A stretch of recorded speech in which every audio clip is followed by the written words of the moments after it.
hello, good evening, and remain remain very, very loud. Yes, Professor Layton. I am a smidgen nervous. Quarf. This is the last one. Honk. I think the audio is gonna be alright. Hopefully. Our story so far. Layton's rescuer turns out to be a woman by the name of Celeste, who is also investigating Dimitri. Layton is attempting to learn more when the family catches up with the group. Also, hello Julian, how are you today? In order to escape, Celeste and Don Paolo separate from the group and run ahead, which is such a good idea. Stop leaving people with Don Paolo. Before leaving, Celeste drops a hint to the professor regarding where they will meet next. Decoding her hint, Layton and the others set out for the riverside restaurant, the Thames Arms. You are food. Nice. I am the professor. Yes, that's better. Okay, rendezvous at the Thames Arms. I'll talk to, Layton. Any breakthroughs in your investigation? Possibly. I'm very glad to see you. I need you to come with me to the Thames Arms. The Thames Arms? An investigation of the premises revealed scrumptious smells, sir. Barton, keep quiet for just a minute, will you? What exactly is so amazing at the Thames Arms that I need to head there this instant?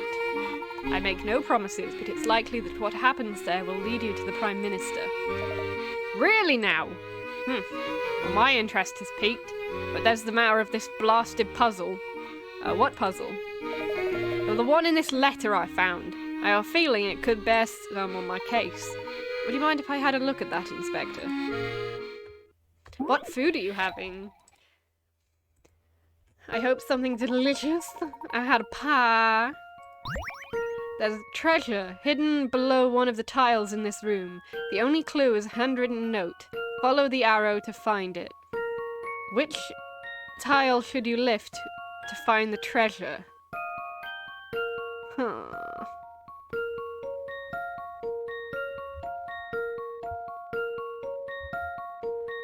Okay. This is gonna be something weird. Follow the what arrow?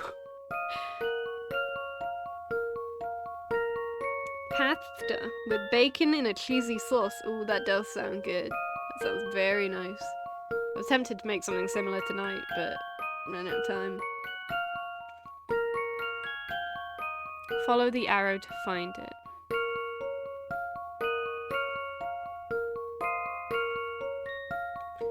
One, two, three, four, five, and then like a dead face. This is semi-disturbing, not gonna lie.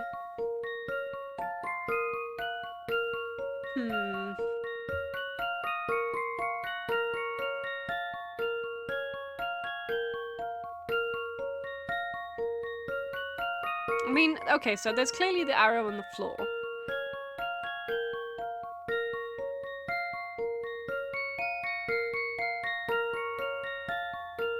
I'm wondering if, like, there's 4 flowers. Maybe that's got some significance to it.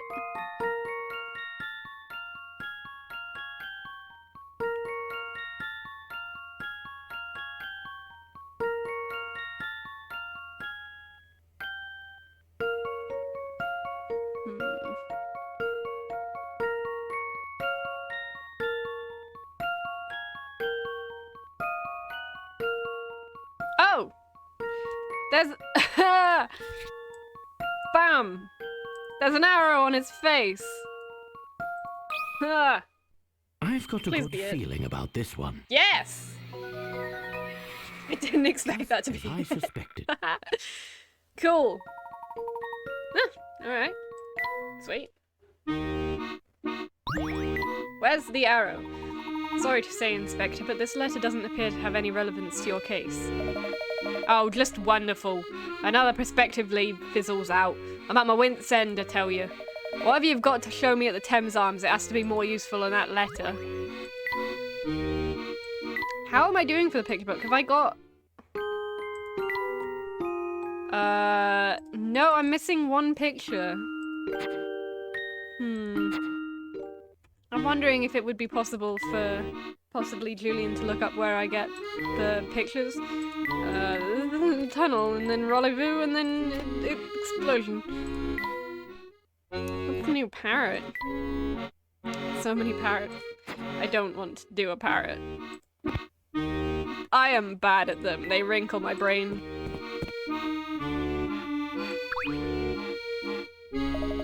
That's quite a group you got there. What, are you starting a parade or something? No, we're just on our way to blow the lid off the biggest mystery London's ever seen. Great, you have fun with that. Oh, it's, Fuke. I'm glad we finally met up with each other. Where'd you run off to? I was doing a little investigation on my own, shadowing a suspicious woman I'd seen in town. I saw her tailing you around town and decided someone needed to figure out who she was. Oh, you must be talking about Celeste. When did you last see her? Where did you last see her? I lost her at one point, but I just saw her again heading into this restaurant. Seconds later, I saw a friend of ours head in as well. Oh, let me guess, Don Paolo. I'm beginning to wonder why I even bother explaining. You guys seem to know it all already. Well, we've been hard at work getting to the heart of the case too. Excellent. I figured you two wouldn't wait idly for me to return. So, now what? All the players in our mystery are here. I think it's time to meet back up with Celeste. Players in our mystery. What's the professor getting at? I'm gonna... Oh, shit's about to go down.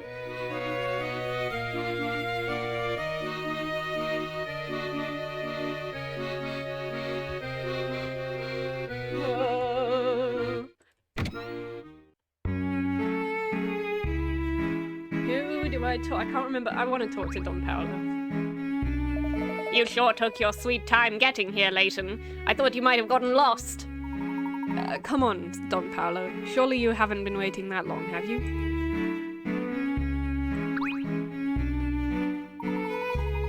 Hello there. We were in the neighborhood and thought we'd drop by again. Ah, welcome to the Thames Arms, sir. Did you ever find the gentleman you were looking for? Yes, thanks to your help. I'm glad to hear you found him. Oh, I'm so relieved you all made it out all right. I couldn't very well let myself get caught before hearing about that secret you mentioned. Something tells me you've already figured out much of it for yourself. Am I right? Huh? Professor, is it true? Leighton, if you know something, spit it out. All concerned parties seem to be in attendance, so I'll try to explain things as best I can. It's taken time, but I believe I've finally made sense of the bizarre events we've witnessed here. You've worked it all out? For the most part.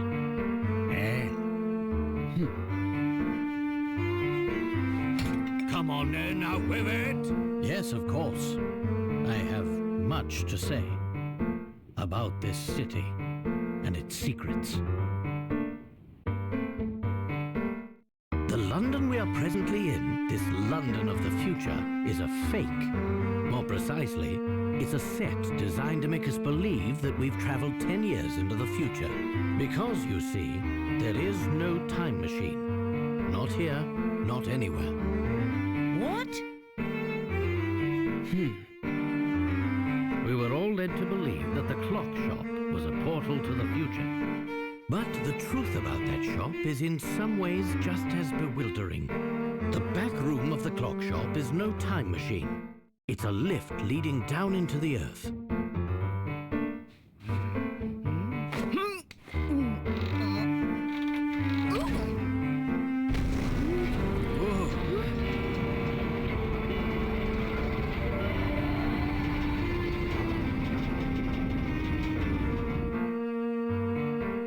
You mean to say we're underground right now? Precisely. You may have heard of subterranean caverns, as some of them house ancient ruins. Some experts theorize that these caverns pepper the entire Earth. What I've seen here leads me to conclude that Dmitri used one such cavern to build this false London. It's as if we're standing in the largest film set ever created.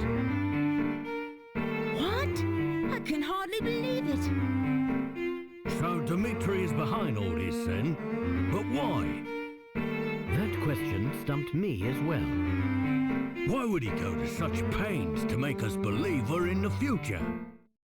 It doesn't make sense, unless convincing people of this is the key to achieving his ultimate goal. What kind of goal requires a setup like that? It's simple. It seems that Dmitri never gave up his original dream of building a time machine. But though he poured all his energy into achieving this feat, the task was too large for one man. He needed other scientists to support his project, so he turned to the greatest minds in London. But to keep the scientists working for him, they needed to believe that they were in the future. Why? Think about it, Luke. Dmitri couldn't imprison the scientists, not in the conventional sense. After all, who knows what kind of work they would produce under those circumstances? No, Dmitri needed a different approach to compel the scientists to complete his research. The scientists had to want the time machine to work as much as Dmitri did. So he told them that they had been shot forward 10 years in time, stranded a decade from home. Dmitri misled the scientists, telling them that the time machine was an unfinished project. They thought they were stranded, and that the machine was their only hope of returning home. Ah, so that's why they were so willing to follow orders. That's all I've been able to work out. Perhaps our friend here can fill us in on the rest. I see you've caught on. Excellent work as always, Herschel. The family uses this establishment as a hideout.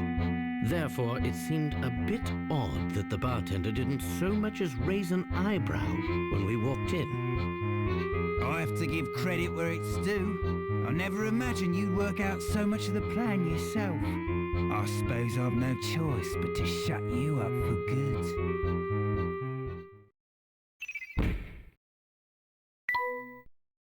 The whole story, okay.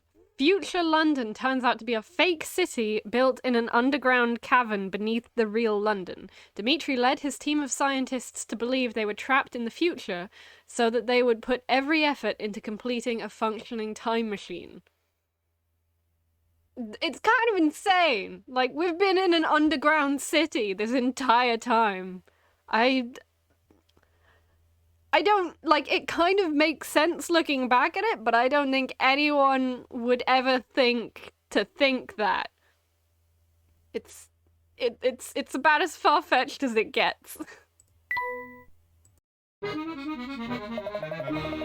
Dmitri Allen, you've been watching us the whole time. I wish to issue a challenge to the Professor. Bumbling lawmen have no part in this conversation. Bumbling? I'll show you, bumbling! It would be wise for you all to stay right where you are. You see, I've laced this restaurant with enough explosives to level the place. Are you out of your mind? We'll all die, even you! Oh, no. I'm going to walk out of this place unharmed. You see, by pressing this switch here, I've activated a series of sensors embedded in the floor. The sensors don't respond to my movement, but they'll trigger the charge the second you touch one. Okay, so, to catch up.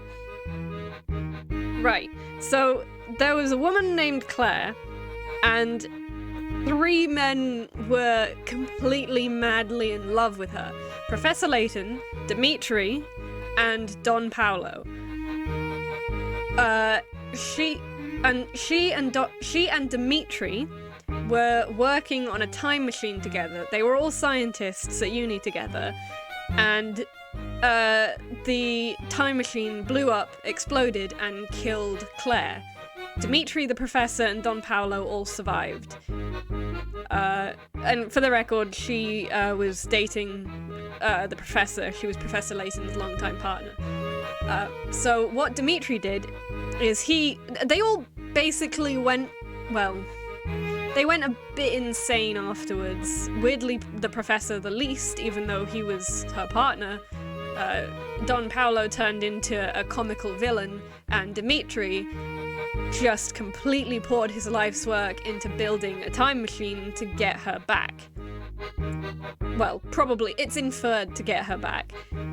So he was trying desperately to figure out ways of doing this, and then he discovered an underground set of tunnels in London and thought that he could build, with, I assume he's just separately rich, he could build an entire fake future London to convince scientists that they had to build a time machine to get back home.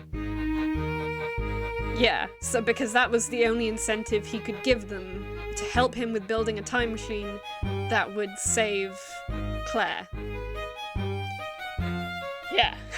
And for the record, I love this soundtrack so much. Like, this is one of my favorite songs. Oh, yeah, so happy about it. Did you follow all that? I don't blame you if you don't. Yes. Bombs! This place is a minefield! I see you're catching on. Now I'm going to stroll out that door and leave the lot of you behind. Stay as long as you like. Just remember that when you decide to leave, you seal your fate. It would seem that you've bested me, Dimitri. There's no challenge to be had here. Yay! I explained it! Not exactly, Professor. This piece of paper contains the location of every sensor in the room. All you need to do is know how to find them. Hydrate! Oh, I'm an egg, eggy egg. And I have a normal sized drink. Honk!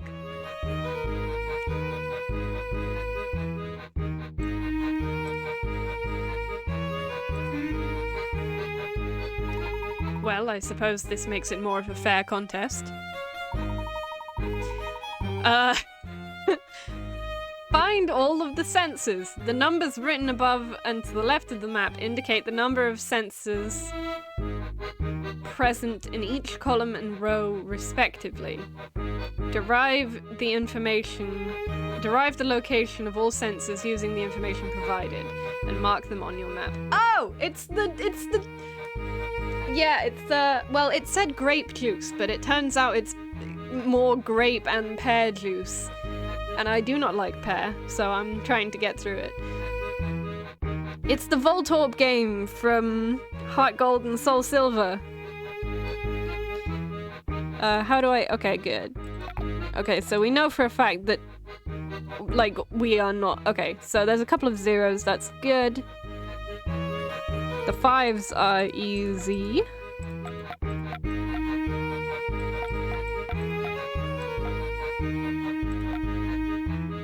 So we've got a 1 and a 3, and that's it. So that needs another one. That needs another one. Blap, blap, blap. Okay. Oh, well done, Herschel. It was so foolish of me to make this so easy for you. I suppose you're free. It was surprisingly easy, unless, of course, the information you provided me with was inaccurate. Oh, what? Fugue, look at the positions of these sensors. Now flip the drawing over. What does it spell?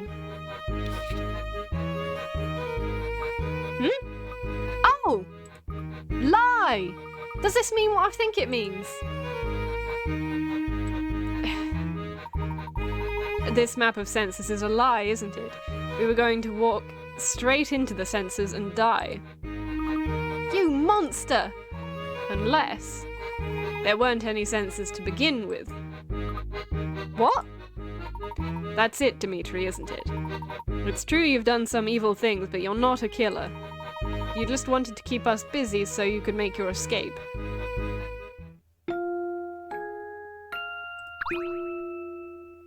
I should have known I wouldn't fool you, Herschel. I've worked things out on my own this far, but I need you to help make sense of the rest. You must have had some reason for concocting a scheme this wild. I had a very good reason. It all started about 10 years ago. Bill Hawks and I were friends and colleagues. We worked in the same lab researching time travel. Our research meant everything to us. We poured our hearts and souls into uncovering the secrets of space and time. After months of progress, we had built ourselves a prototype time machine. It was finally time to test our work with a human subject. Bill thought we should use Claire as the first test subject. She was our lab assistant. I, of course, vehemently opposed this idea. I loved her too, you see. And though she didn't return my feelings, I didn't want to risk her getting hurt in the experiment. Around this time, I noticed a flaw in the design of our machine. I begged Bill to postpone the experiment, but he wouldn't hear of it. Sometime after the accident, I made a startling discovery. Unbeknownst to me, Bill had made a deal to sell the technology behind the machine's power source. Apparently, a large corporation had offered him a very impressive sum. Bill knew the machine wasn't ready for a human subject, but he needed to demonstrate its viability. We all know the tragic results of his decision. By the time I realized Bill planned to go ahead with the experiment, it was too late to stop.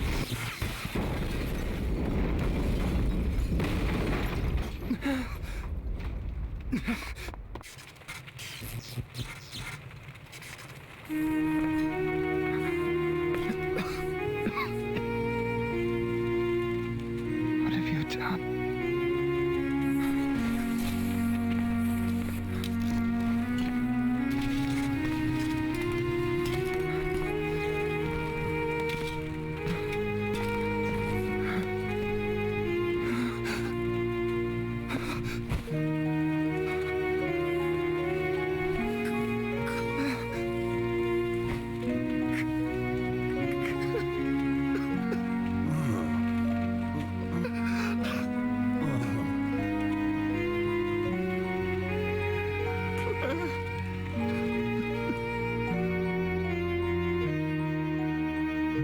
Because of Bill's greed, Claire was lost to me forever. Life is full of cruel twists. In the blink of an eye, I lost my life's work and the love of my life. To say I was a broken man would be an understatement. Bill, on the other hand, made a full recovery from his injuries. He also completed the deal with the corporation, pocketing more money than most people see in a lifetime. He used his newfound fortune to climb the political ladder to the very top. He killed Claire and was rewarded with the most powerful seat in government. If that's not a cruel joke, I don't know what it is. I can't pretend I wasn't bitter, and it was this bitterness that sent me back to my research. I thought that if I could travel to the past, I could rob Bill of all that he had won.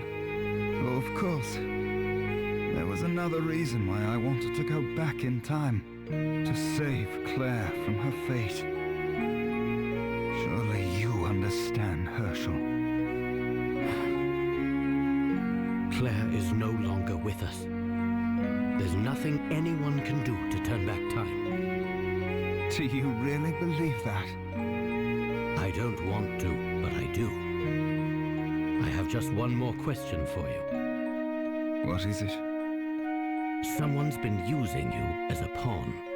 Are you aware of this? What are you talking about? Someone here masterminded a scheme even more awful than yours, Dmitri. And that person is there! I think you're mistaken, Professor. No, there's no mistake here, and there's no hiding it anymore, Luke. Or should I call you Clive? It took some time to put together the pieces of your plan, but when I finally understood it all, the sheer evil of it sent a chill down my spine. What is he talking about, Clive?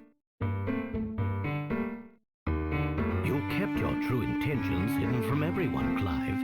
Even your partner, Dmitri. What are you saying, Herschel?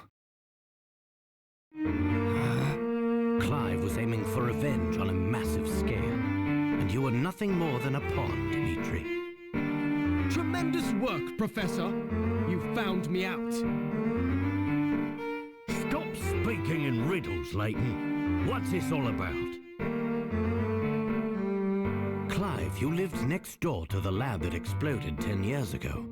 That blast demolished half of the building you lived in. Reports indicate that 10 people were killed in the explosion, 2 of whom were your parents.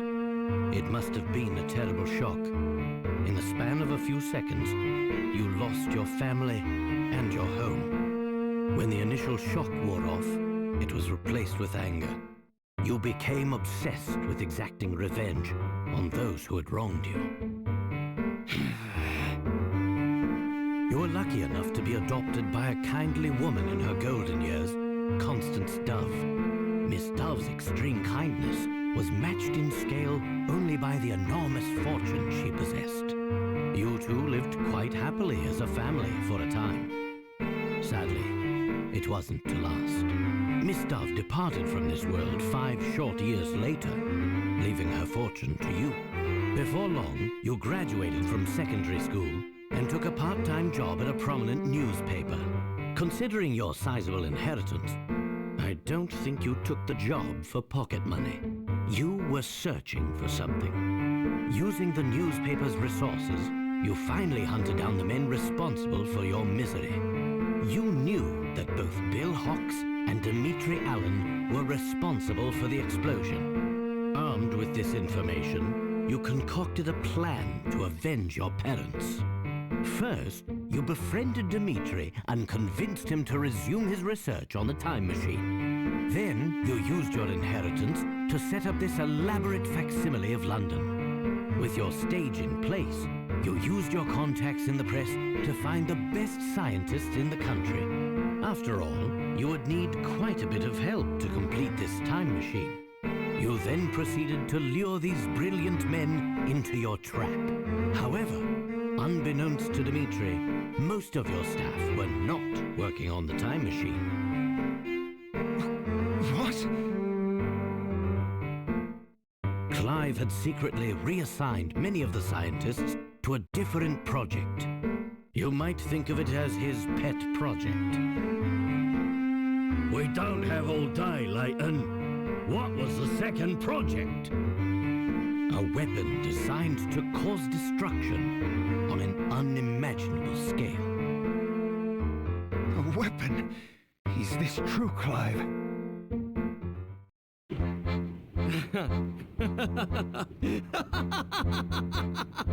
And I thought scientists were supposed to be observant. While you focused on your machine, I had a different goal. Though some may call it revenge, I prefer to think of it as justice over single-minded scientists and corrupt politicians. What are you saying, Clive? Enough explanations. Let me show you.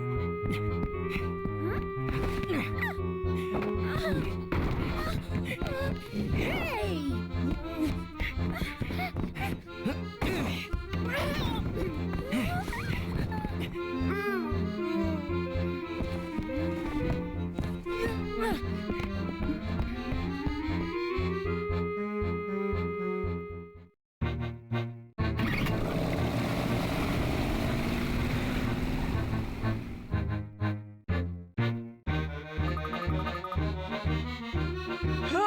So much is happening. So very much is happening.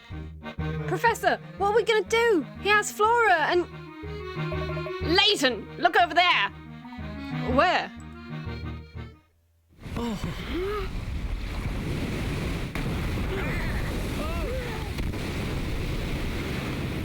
Quickly, move to higher ground.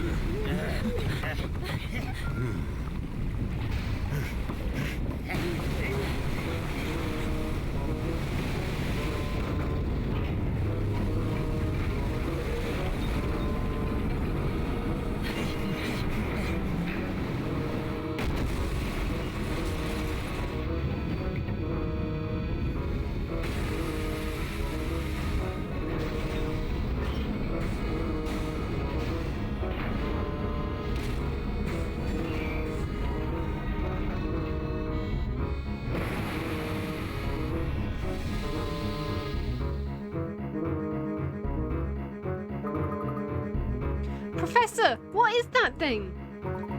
It seems as if Clive's been working on some sort of mobile fortress. Flora's trapped up there. We've got to save her. Yeah, so just to summarize what happened there, we found out that Clive was in fact the big evil, like the big evil, and Clive is Fuke. Fuke is like obviously not future Fuke. He's called Clive. I think I may have accidentally called him Clive through this playthrough and felt bad about it. But yeah, and then he just got into a massive ass moving castle. By the way, the professor was so slow to catch Flora. Like, he straight up said, that man is pure evil. And then he grabbed the professor's adopted daughter and ran off with her. And the professor was just like zoning out for like 10-15 seconds before he thought, oh, maybe I should, you know, go and help her. Like, they are really shitty to Flora. He straight up got into a sword fight to defend the honor of a random woman in the second game. And he wouldn't even chase after his own adopted daughter. Like, dude, what the fuck? I know he's kind of like only just adopted her, but still, Professor. The Stronghold of Madness. The final chapter. Oh, wow. Okay, infiltrate the fortress. Let's talk to, Celeste. So this is the weapon Clive was building. Did you know about this before? No, though I suspected someone was building weapons behind Dimitri's back. But I never imagined that the product of all that research would be this atrocity. In any case, this place is dangerous. You must leave here at once. But what about you? I'm going after Flora. Are you mad? Look at that thing. You could be killed. Well, I mean, at least he... Honk! My feelings. So intense. Also, this is like the final game state. So this music plays wherever we go because there's a massive fortress towering over us. Like, I have listened to this soundtrack so much. Yeah, my feelings of panic and... we're getting into it. We're finally like reaching the pinnacle of this story, and it's such a good story. That maniac Clive has been building a war machine under London this whole time. What madness! Isn't this usually when you'd like to showboat? Aren't you? You are planning on saving Flora, aren't you, Leighton? Of course, but how do I gain access to the fortress's interior? We could try scaling one of its legs. Foolish boy, you'd be squashed flatter than a pancake. Listen, Leighton, I did a little work on that car of yours. You can use it to get to the fortress. But I thought it was just a set piece to make us believe we were in the future. No, it works, and it's waiting for you on the top of the hill over there. Hurry! Many thanks, Don Paolo. Don't get emotional on me, Leighton. I'm only doing this for Flora. Don Paolo gives more of a shit. Okay, where, this way?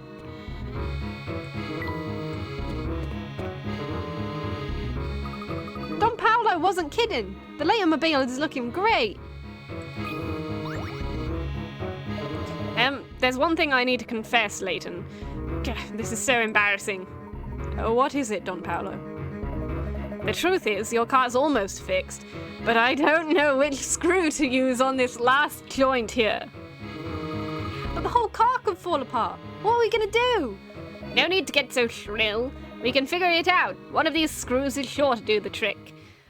Of course. Yeah, the puzzles in this section of the game are kind of like, really? Right now? You real? Only one of the... A hammer. Yes, that would probably be better than, your only tool is a flathead screwdriver. Okay, so that cuts out 2. I refuse to believe that Don Paolo didn't get this. It's D. Always the D. That should do the trick. Well, that's settled. that is settled. Yes, let's hurry, perhaps. This is the one. I'm sure of it. For once, I've got to give it to you, Layton. That's fine work you did. So, is the car ready to ride now? You bet it is, boy. Gentlemen, your chariot awaits. I'll go with you. Don't worry, Celeste. We'll take care of this. Time's running out. Don't be afraid to floor it. Understood. Oh, Layton! Have you gone insane?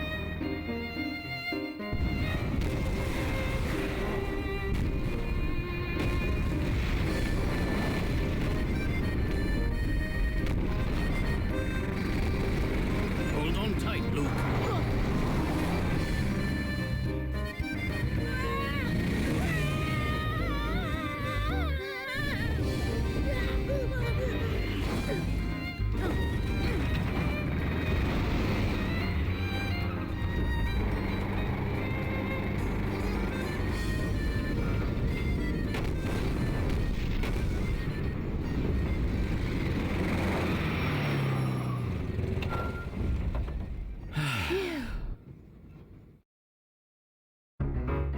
Our first priority is finding where Clive has taken Flora. By the way, I didn't see the name of that puzzle. What was it? Aye, aye, Professor. But this place is huge. It could be anywhere. First things first, let's find a way in. I'm sure it was magnificent. Also, I wonder if it's the door. This door is scrutinizing That is awful. Fair play. This door is locked with a puzzle. I wouldn't expect anything less from Clive. It's clear we're not getting inside without doing some thinking. That was some driving. That is the way to describe that, I would say. There's going to be a lot of puzzles, a lot of quick puzzles, a lot of story. The door below is sealed shut with a mysterious lock utilizing 6 dials that can be swapped and rotated. To open the door, arrange the dials so that the gems bordering each other, both horizontally and vertically, are the same color. Okay. I don't believe... Yes, we can't mirror them. We can only swap and rotate them. Right. I think that must be there. I don't know why I'm enunciating so much. I'm really getting into it. That can be possible. That can be possible, but only providing they are like that, and they are like that. Oh, there's yellow there. There's right. Okay. Okay. I mean, okay. So we've done... So we now need red and yellow. That would work. And then one with red opposite blue. That would work. That wouldn't work. Oh, that's so close to working.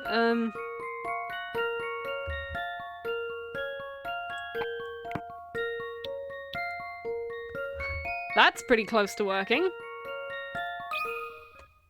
That should do the trick. Yes, let's roll, Professor. Well, that's settled.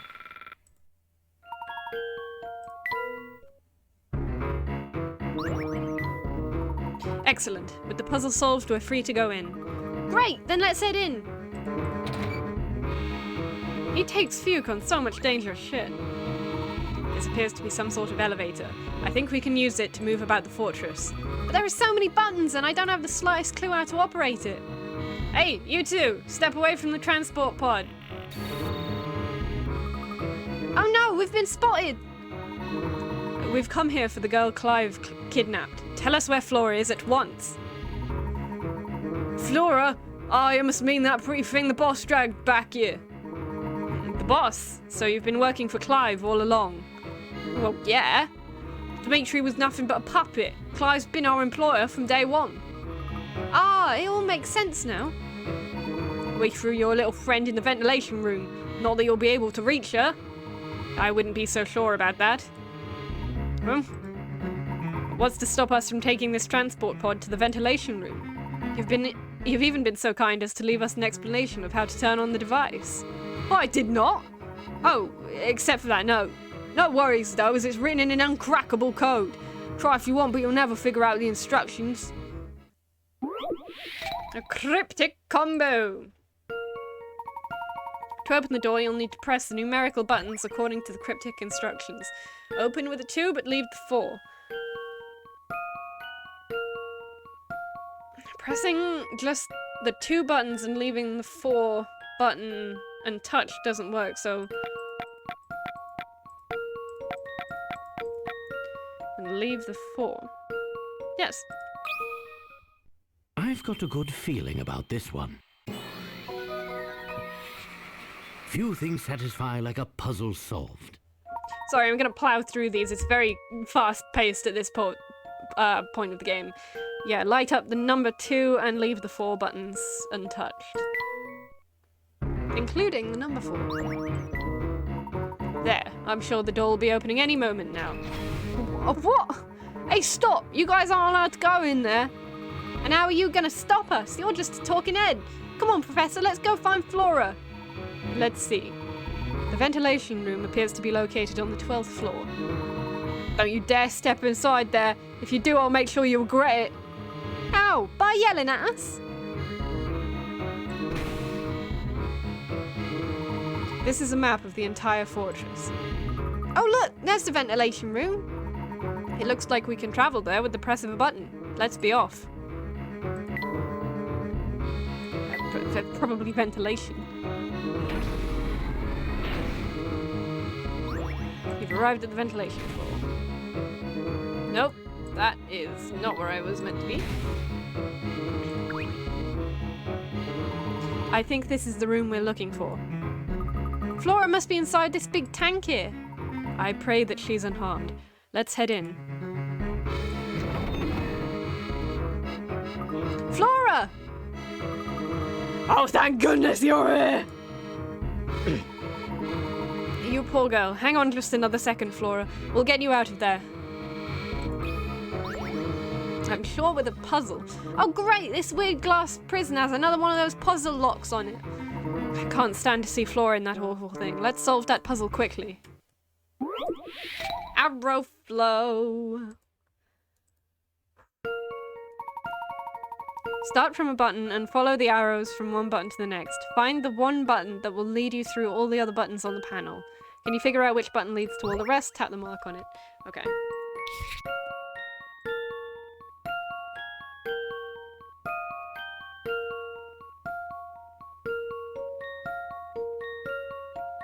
Oh, that's all fine. Across.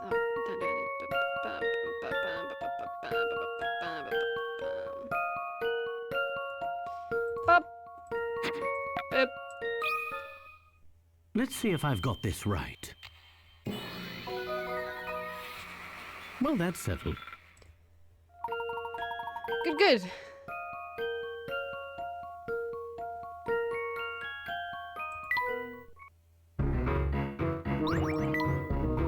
All right, Flora, I'm opening the cell.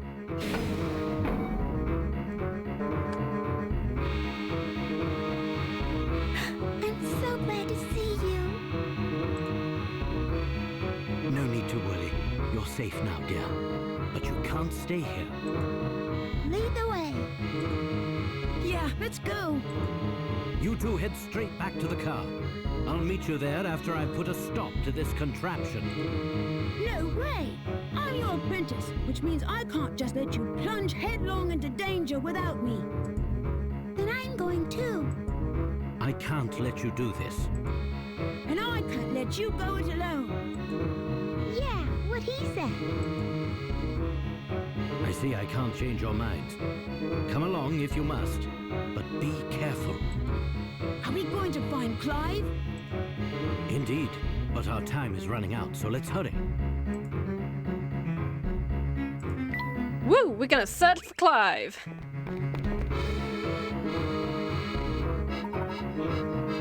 Someone's coming. Hide yourselves as best you can. But there's nowhere to hide. Quick, duck behind that piece of machinery over there. Oh great, she's gone. Oof. Maybe that's because you went in so late and where to find her, you pea-brain. Would you give it a rest already? Yeah, I messed up, but you going on about it isn't helping. Whatever. The point is now I gotta go over to the surveillance room and tell Clive we lost the girl. Alright, while you're doing that, I'll go chase after Leighton as his buddies.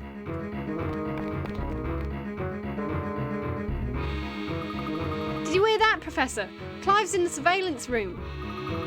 We should march over there and demand an apology from him. That's her, I mean, I don't know. Flora the Mandlist abducted you. You might not want to hold your breath for an apology. You're right. What an ill-mannered brute. Back to the subject at hand. Let's focus on getting to the surveillance room. Alright. Still, it was an awful thing he did. I do deserve an apology, don't you think, Professor? Professor? He straight up left without... come on, dude. Such a gentleman. Yes, except for, you know, not being a dick. Ha! You can't hide from me forever. Oh no, we've been spotted again. Relax, Fuke. There's little he can do from behind that monitor. Now it's off to the surveillance room. Shows what you know. You need the key to go to the surveillance room, you fool. Without it, you ain't going nowhere. Well then, we'll simply have to decipher the key code for ourselves. Thanks for the tip. Sure.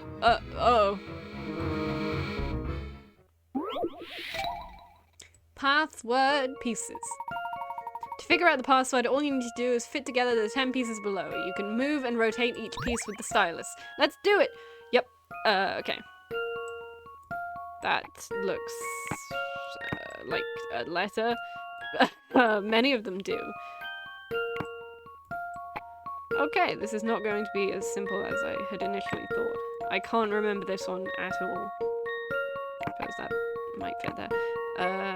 I guess it's just a case of trying stuff out and hoping for the best.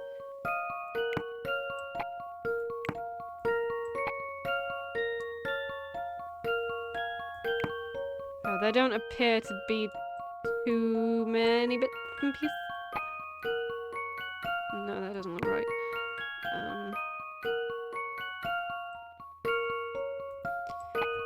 This I don't like the placement of that. Possibly? I can't really see that being on the side. By the way, I am absolutely not touching the news. The Mario Kart news. I can't emotionally deal with that right now. Like, it's a good thing to deal with emotionally, but it's also a very intense thing.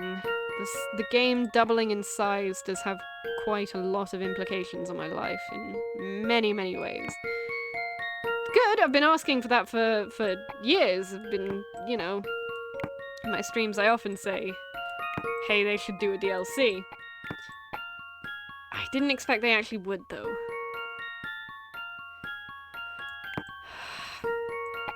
If anyone can give any clues, I appreciate it. Won't be hard to, won't be easy to phrase, but if anyone has any ideas, please let me know. That looks good. Oh wait, oh. Okay, so we're looking to put together some numbers.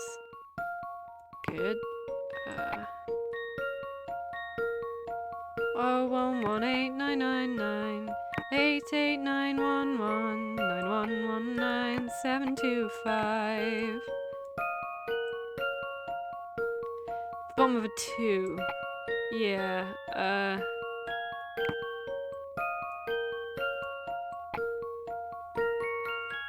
agree. Ooh, that looks kind of right. Oh! Yes. Oh, now I get what you were saying.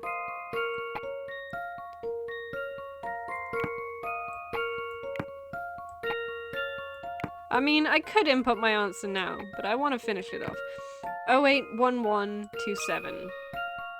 081127.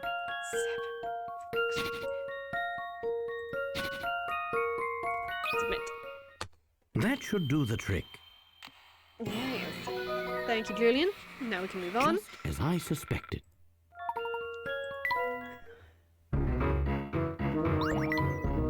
Well, I suppose that takes care of that. Oh man, Clive is going to have my eye for this. If you're so scared of the guy, why don't you just abandon ship? Hmm? Wait, what did you say? I said you might as well run away. You're going to get punished either way. You know, that's so crazy. I think I might try it. Yeah, I'm out of here. Later, guys. I can't believe that actually worked. Yes, oh, switch sports. Oh, that's wild. Surveillance floor. That is also going to have a significant impact in my life, but not so much in streaming and the thing that I'm crazy good at. It's about time you showed up. I was beginning to think Clive's guest might be off. My lockjaw ran off. We lost you there for a sec. Clive certainly has it all figured out, doesn't he? So, what did he send you out here for? Isn't it obvious? I'm the muscle. I normally just right about now I'd show you how good I am with a knife. Professor, watch out! Get behind me, Luke and Flora. Well, now no need to panic. The only thing I'm throwing your way today is a puzzle. For some reason, cat's eye view. Place cat-sized stones in the round spots below. The only rule is that no 4 stones can form a square or rectangle either either horizontally or vertically. Tap the icon in the upper left corner to view examples of how to arrange your stones. There are 16 spots in this puzzle. What is the maximum number of stones you can... Okay. Right. Okay. So we need to make... I genuinely feel like it's 4.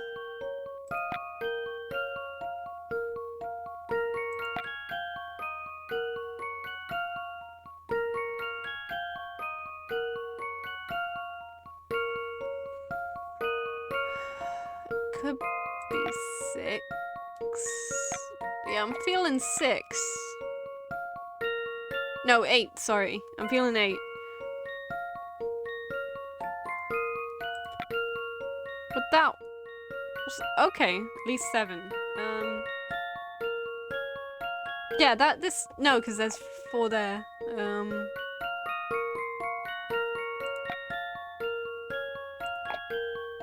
I think it's 8.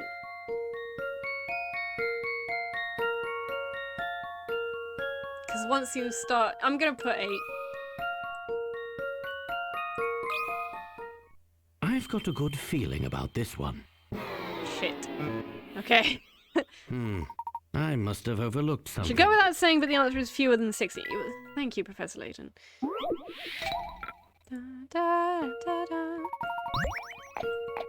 Okay, let's do this. Right. In this, there are no things with 3. There are no things with 3. There is there. There is there. There is there. There is there. There is there.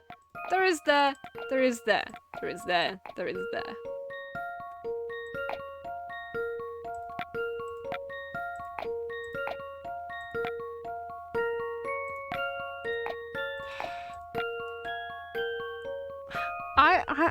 I don't think there could be more. I think it's set. I think. I know I'm wasting figure outs here, but I'm trying to keep it moving. If you have any tangible. If I've got this right. Okay, it's probably, yeah, it's definitely at least 7. If at first you don't succeed.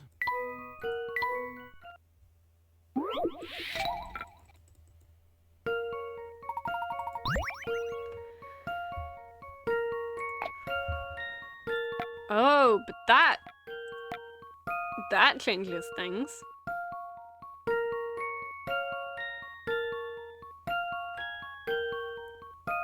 This changes things big time. How many is that? This is 9.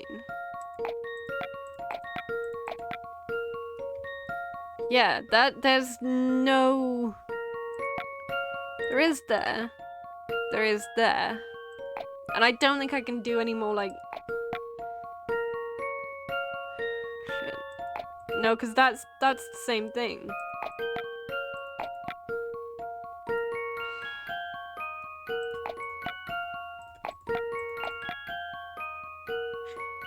I'm gonna go 9. I feel like I'm brute forcing this, but whatever.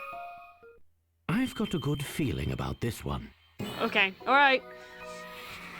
Just as I suspected. Yeah.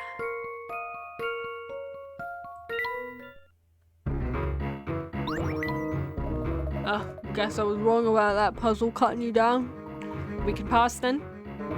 Yeah, but only because Clive instructed me not to touch a single hair on any real pretty heads. Otherwise I'd be showing you the pointy end of my knife collection right now, if you know what I mean.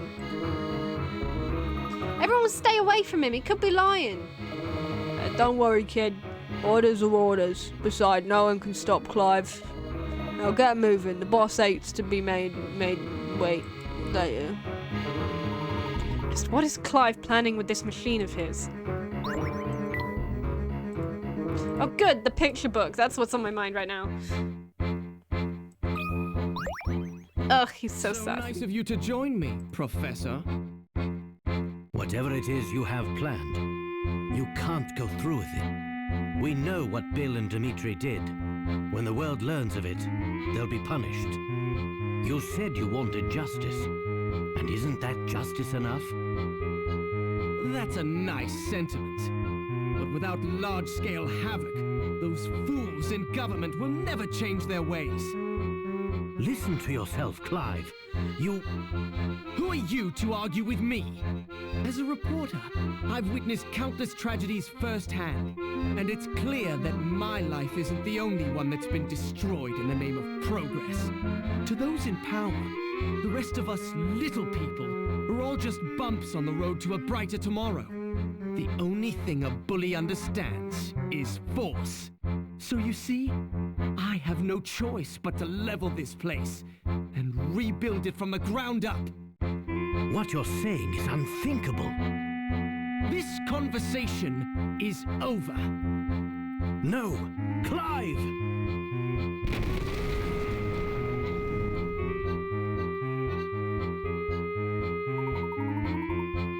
Tell me, Professor, how do you intend to get out of this one? Clive Fuke is a terrorist! Whoa! The floor below is made up of 24 tiles. It's specifically designed so that the tiles will fall away one at a time until they're all gone.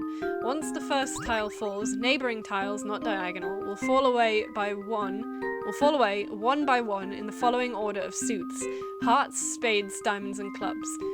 The first tile set to fall, however, is not necessarily a heart.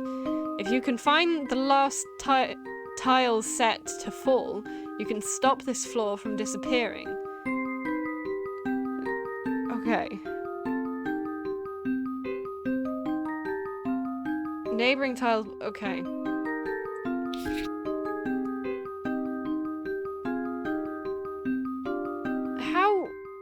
How do I... So we're looking for a spade that isn't surrounded by a heart. No. I would just die. If this was me in this situation, I would just die. It's easier. Okay.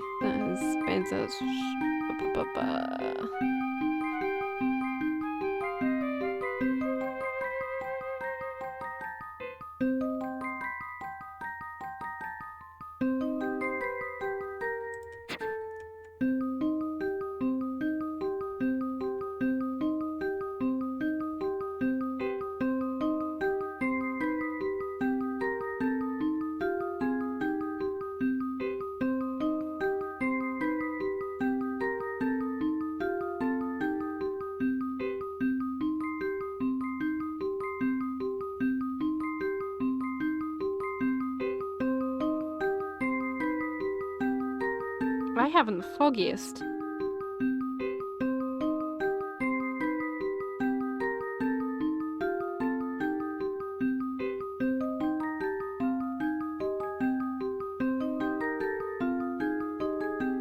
I'm gonna add more bubbles.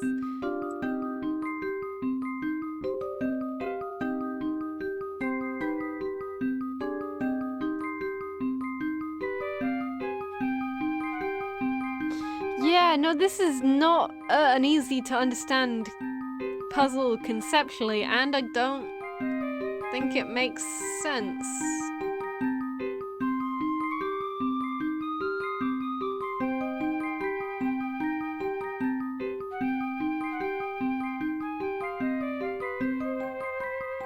So I think it means like a heart is gonna go, then a spade, then a diamond, then a club, then a heart, spade, diamond, club, heart, spade, diamond, club, but not necessarily in that order. So surely what we're looking for is... No, it doesn't say what it says.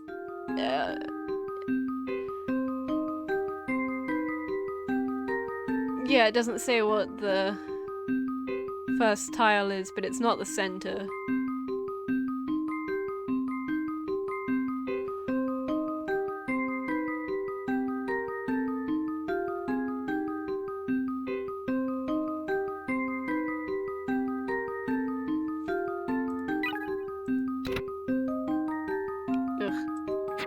Okay, it says start with a random one and see how far you can go. Okay, so let's go for you. No, let's not go for you because that doesn't have a very clear... Okay, so club, heart, spade, diamond, club, heart, spade, diamond, club, heart, spade, diamond, club, heart, spade, diamond, club, heart, spade, diamond, club, heart, spade, diamond, club. Hang on. Yeah, I know I went over...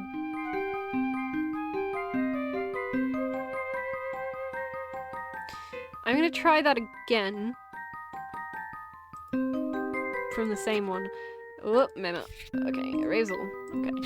Club, heart, spade, diamond, club, heart, spade, diamond, club, heart, spade, diamond, club, heart, spade, diamond, club, heart, spade, diamond, club, heart, spade, diamond, club, heart, spade, diamond. Right, so these four.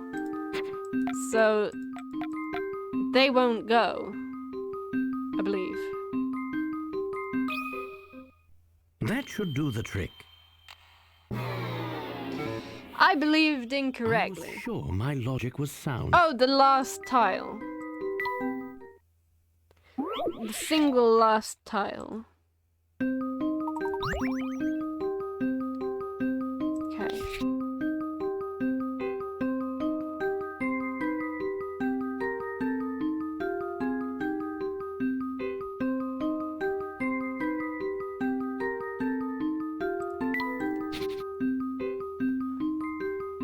Club, heart, spade, diamond, club.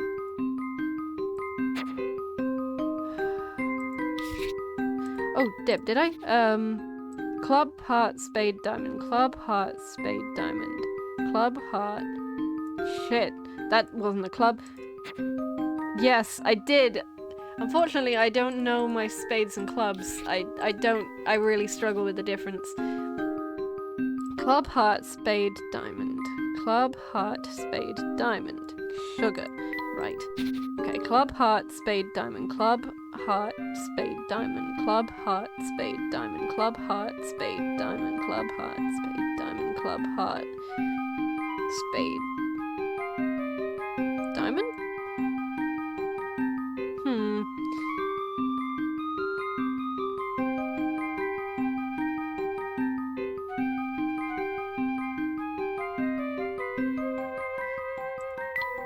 I'm gonna go club, heart, spade, diamond. Club, heart, spade, diamond, club, heart, spade, diamond, club, heart, spade, diamond, club, heart, spade, diamond, club, heart?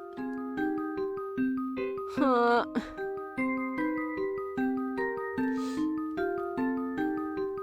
Yeah, this is not the puzzle for me. Wait. I may have done that wrong.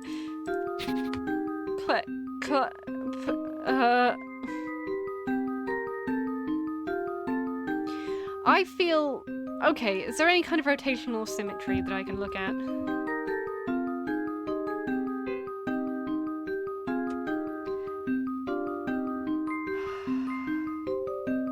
Diamond Club, Diamond Club, Heart Club, Heart Spade. Heart Club?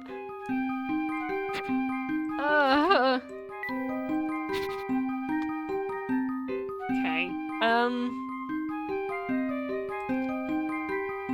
Spade? No. Heart Spade. Diamond Club. Heart Spade. Diamond Club. Heart Spade. Diamond Club. Heart Spade. Diamond. Help! Number 124. I don't know what it's called. Pick any. If your progress is stopped. Okay. I don't. The first tile to fall is a diamond, and the last tile is a spade. Okay. That's good to know. Yes, I do. No, I don't. Let me try and. I'll do it. I'll do one and see if I can figure it out. Okay, so diamond. Diamond. Diamond. Club. Heart. Spade. Diamond. Club. Heart. Spade.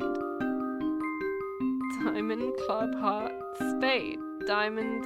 Yes, I would like the answer. I'm guessing that one. I'm gonna try that one. I'm gonna believe in myself for a second. Let's see if I've got this right. Okay, I was wrong. I must have overlooked something. I am so glad that this isn't like, doesn't judge you on time or anything, or the professor would be dead. Okay, 1, 3. No. 1, 3. I don't understand why. I need the explanation for about this. This one. Just as I suspected. Okay. Okay, so I was kind of starting in the right direction. Like in the right area. I just don't know my spades and clubs. The final tile. You never fail to impress. Sadly, I must leave you now, as the main event is about to start. What do you mean?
What do we do? This is utter madness.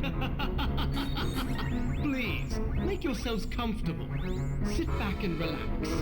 After all, you won't be leaving anytime soon. Take a good look at London, because this will be your last chance.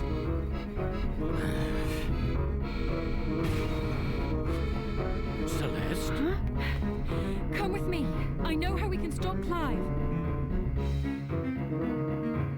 There has to be a generator somewhere here. All we need to do is find it and shut it down. Right, we'll cut off the power at the source. But wait, this place is huge. We don't have time to scour it all.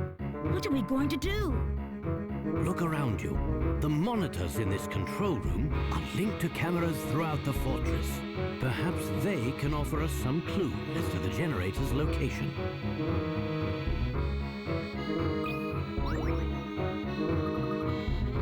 Look at all these monitors! we should be able to see all the parts of the fortress from here. One of these monitors is bound to be connected to the generator room. Now we only need to figure out which one it is. Woo! Connect the bots.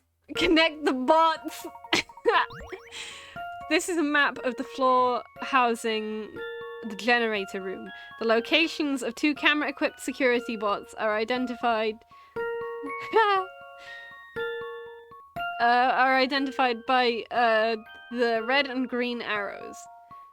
To prevent its detection by Professor Layton, Clive has ensured that the patrol routes followed by these security bots do not pass by the generator room.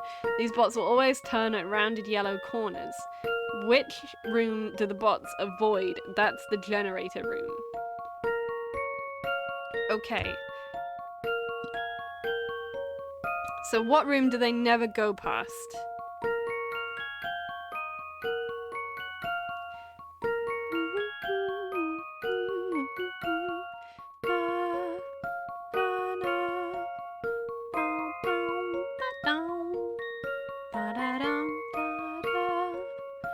Okay, I'm just gonna draw it. Shoop, shoop, doop, doop, boom, ba-da-ba-da-ba-dum, rupa-dum, rupa-dum. Rupa-dum-ba-dum. Rupa-dum, rupa-dum. I should have done that. Should have done that in a different color. I'm gonna do this one in the color of the other one.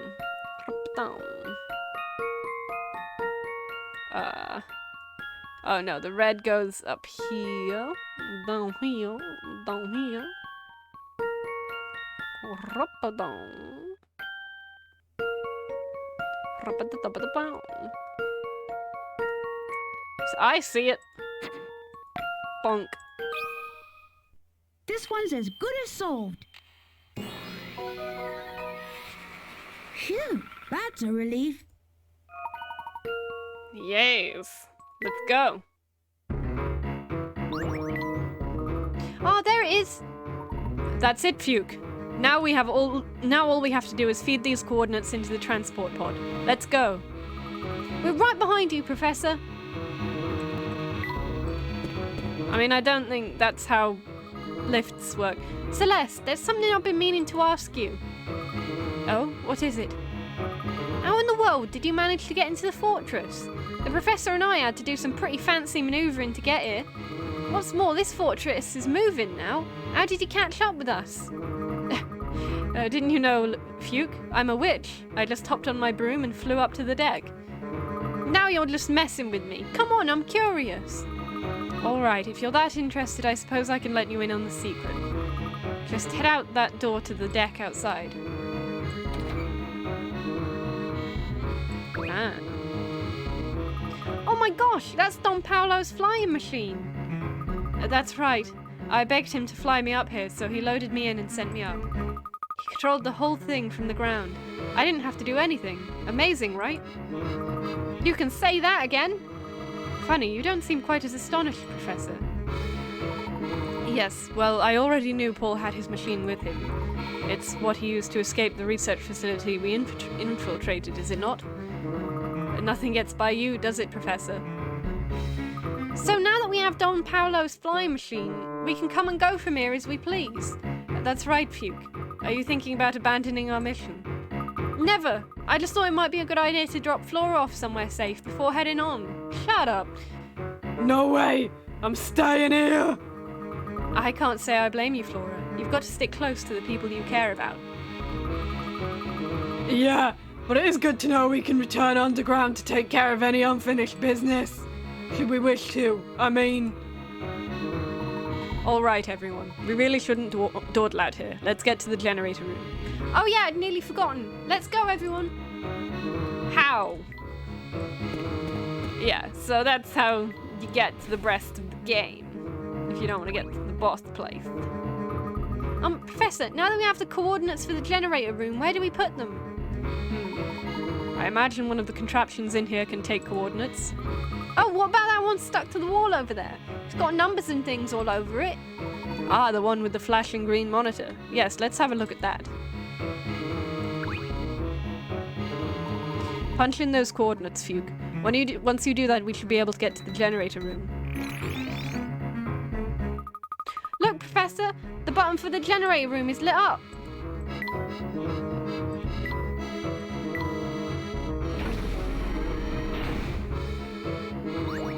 You've arrived at the generator.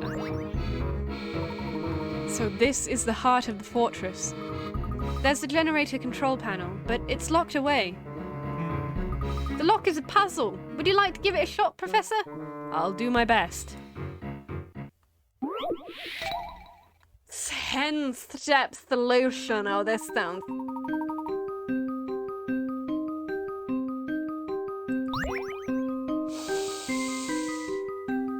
Breathe. Everything is fine.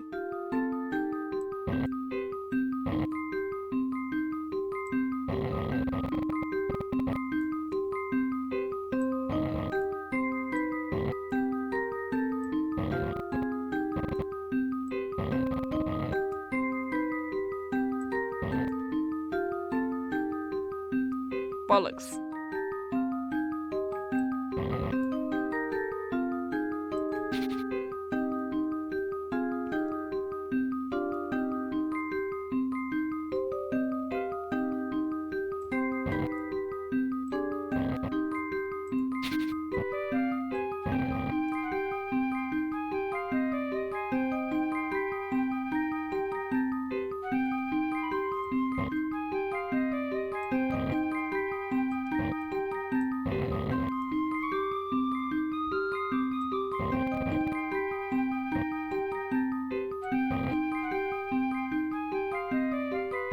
Don't understand.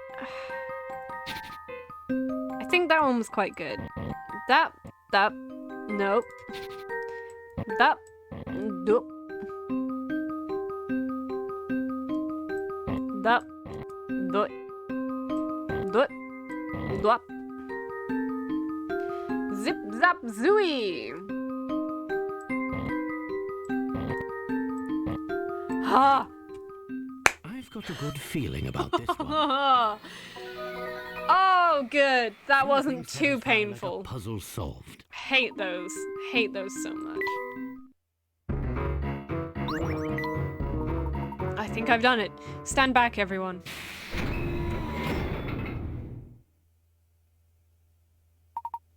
My word. Oh! Is that the Prime Minister?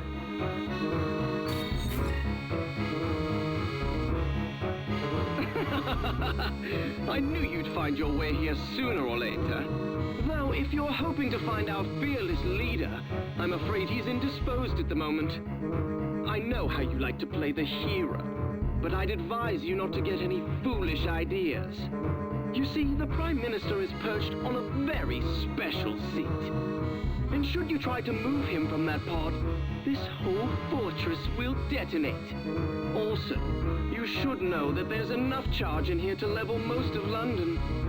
Of course, London's getting leveled either way. Now, I do hate to run, but I have work to do.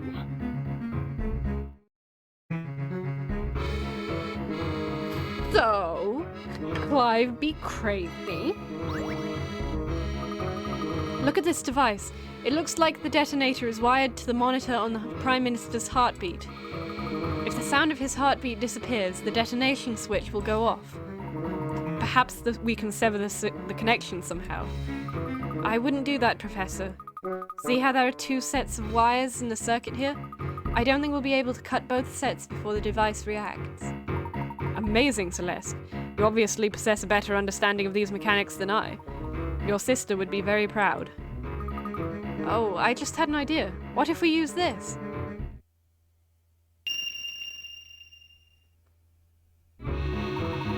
This is the pocket watch I gave Claire ages ago.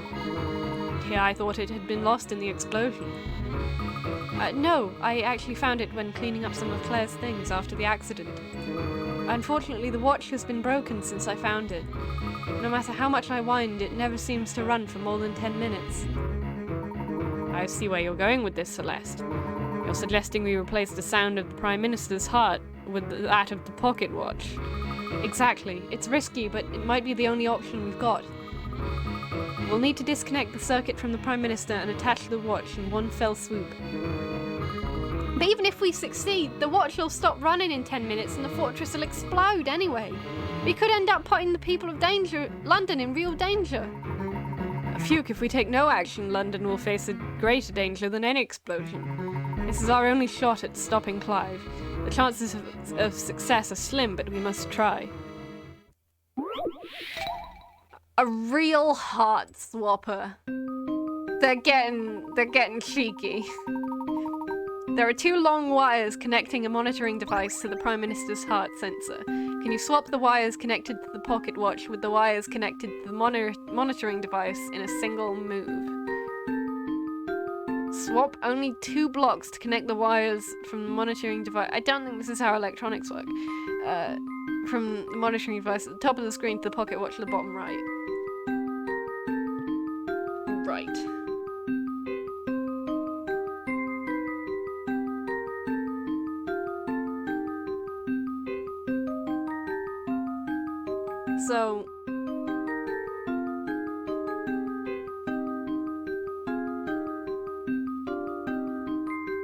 So we need to do that one to that one?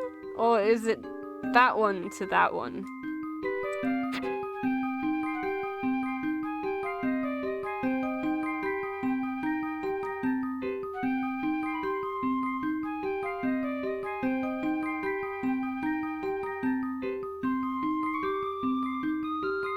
I mean, I feel trial and error will eventually get me this.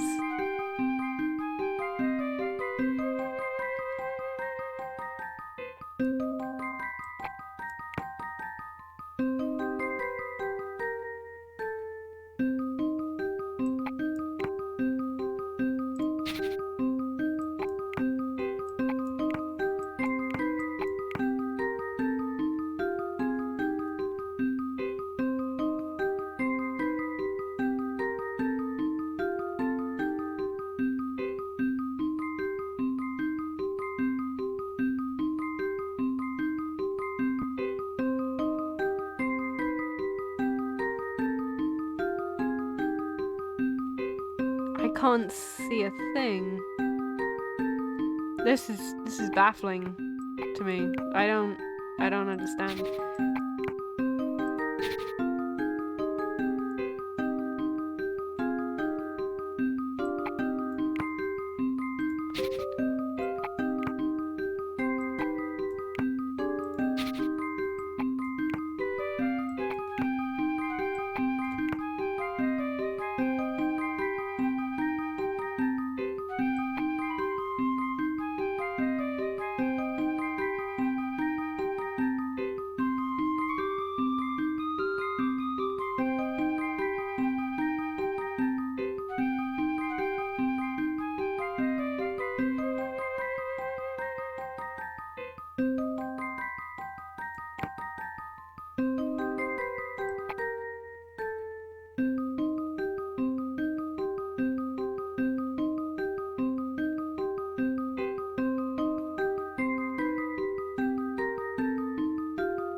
Oh! Ooh, that looks alright. I'm gonna go with that. I'm not even gonna check. I've got a good feeling about this one.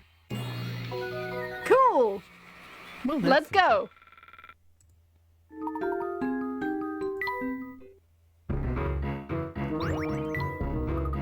Professor, that's it. The watch is connected now. Yes, but our work here is far from over.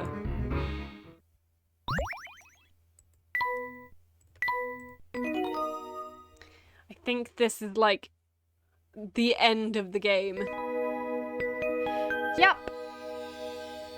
Oh.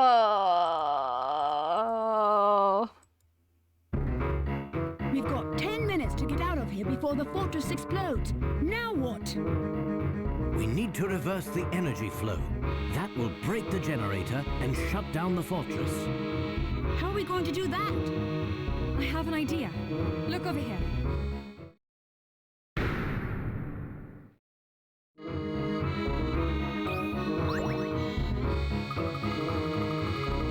These gears form the core of the generator.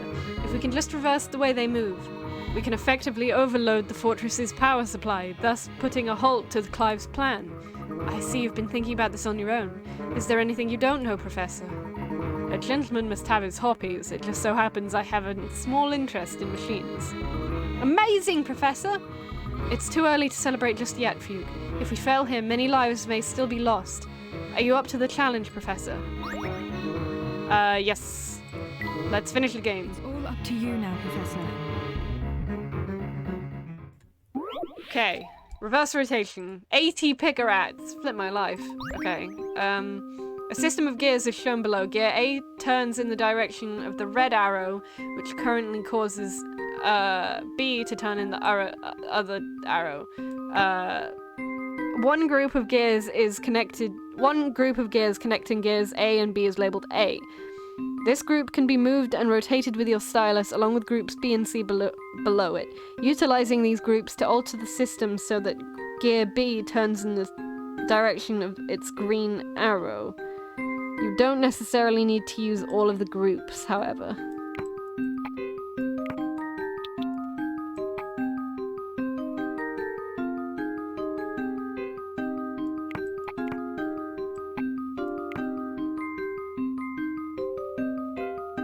Don't know why I thought that was it. In my mind, I see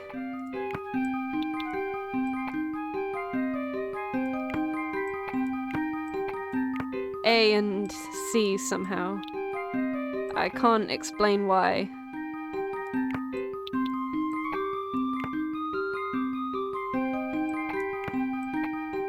I know it's two of them.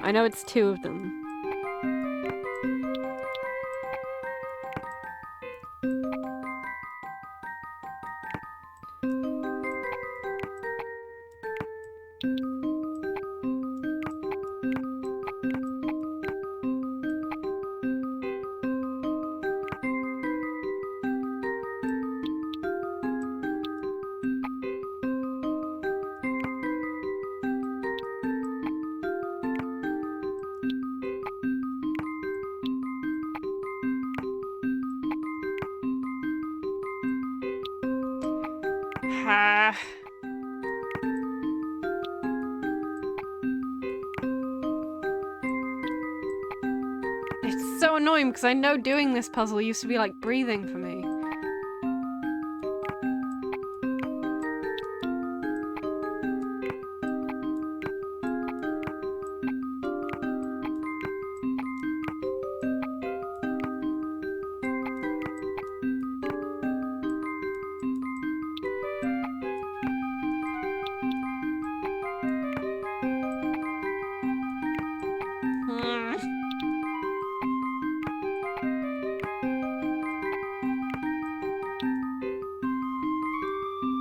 A, B,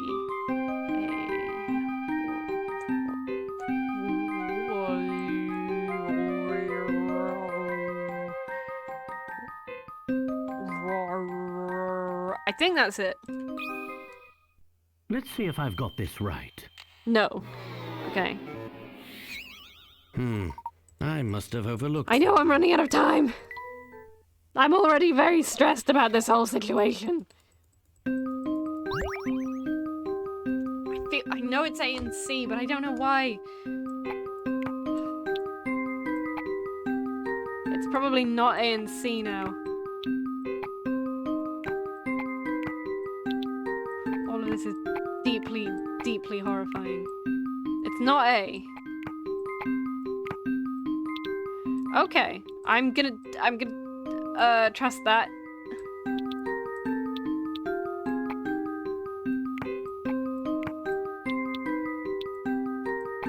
I'm honestly mostly just putting these in places that feel kind of vaguely right.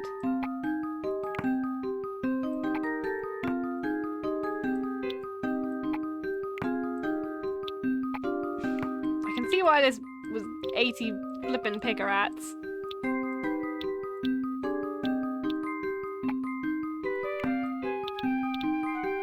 not that they get added to our score at this point anyway, because, well, there's no more saving. Are you sure it's not A?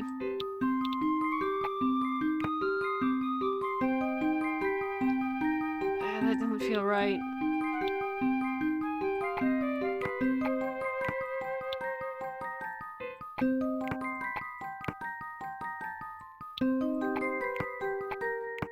Ah!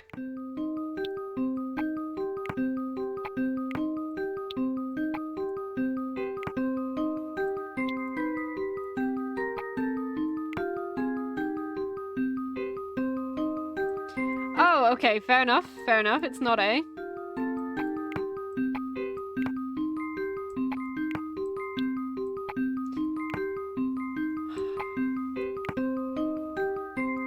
Okay.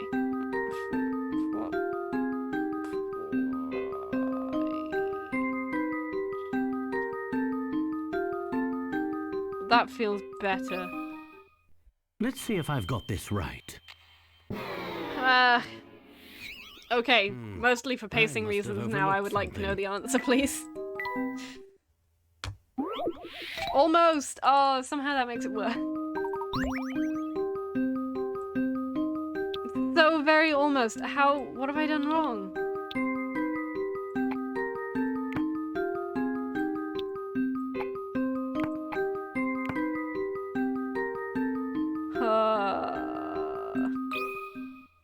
That should do the trick. Well, that's settled. Thank you. I got it slightly before that, but as soon as I saw it, I thought, yep, that's the ticket. You did it!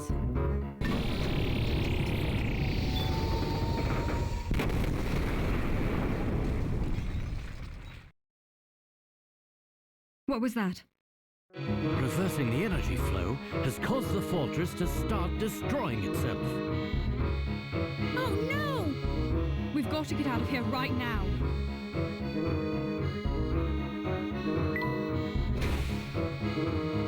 Away we go. The transport pod doesn't seem to be working. The fortress is tearing itself apart and causing some of the systems to go off the rails. I don't think we can risk going back to the roof. Then we'll just have to use my car to escape. This way.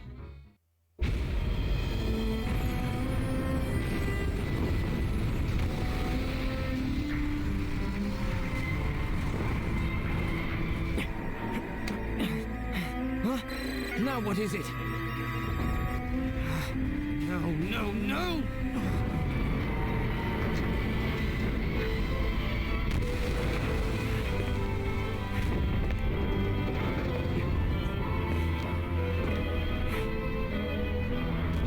This isn't happening. It can't end this way. It won't end this way!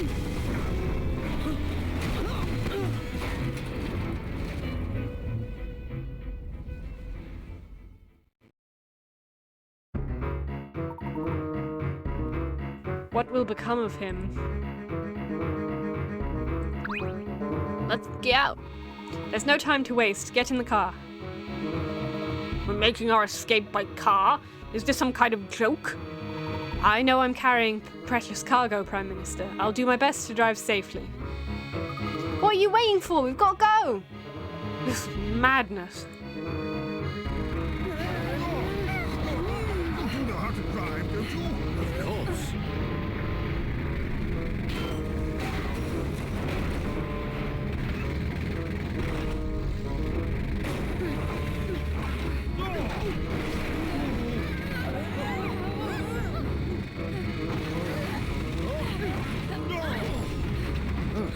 Professor, up ahead!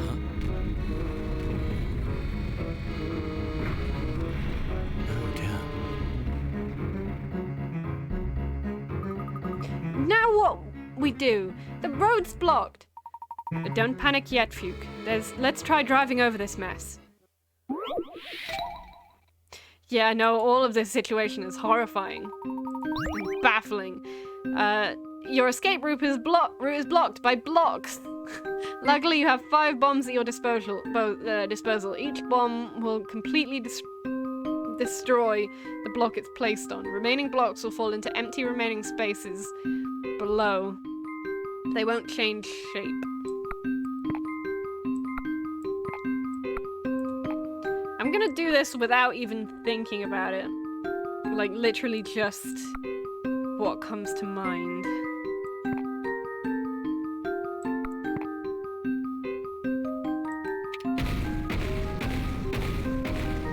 Okay, my memory isn't that good.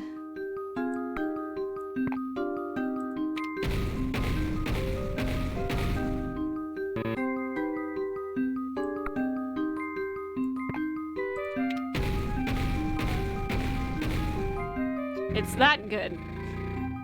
This one's as good as solved. I knew it! Yeah, let's roll. Yes, we did it! We're not out of the woods yet. Hold tight, everyone.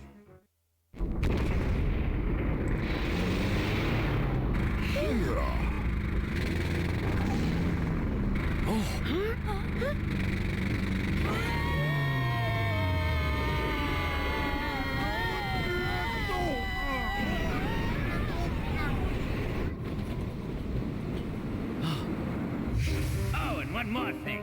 See that red button over there? That's your ticket out of trouble. Just an extra little feature I added. Right.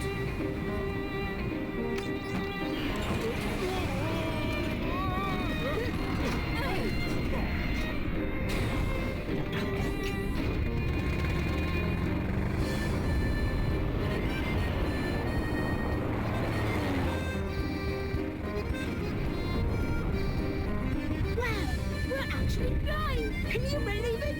Yes, Paul was always very good with machines. Wow. Professor, just when did you learn how to fly a plane? A plane? This is an automobile. Ah! Well done, Layton!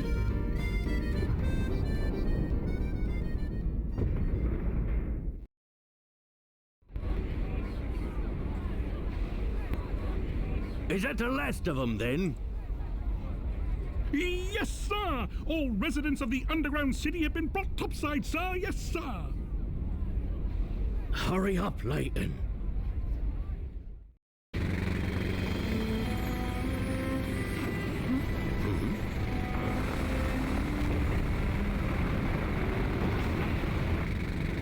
It's too dangerous. He's not the only one to blame. You do know that, don't you, Professor? I do.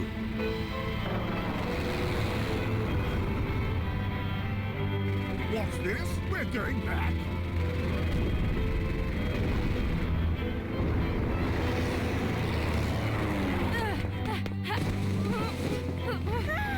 No, Celeste!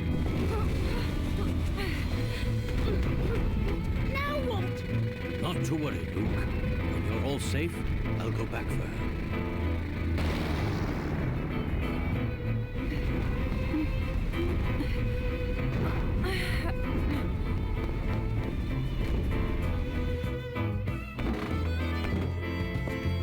We've evacuated the underground city. All inhabitants are safe now. My thanks, Inspector.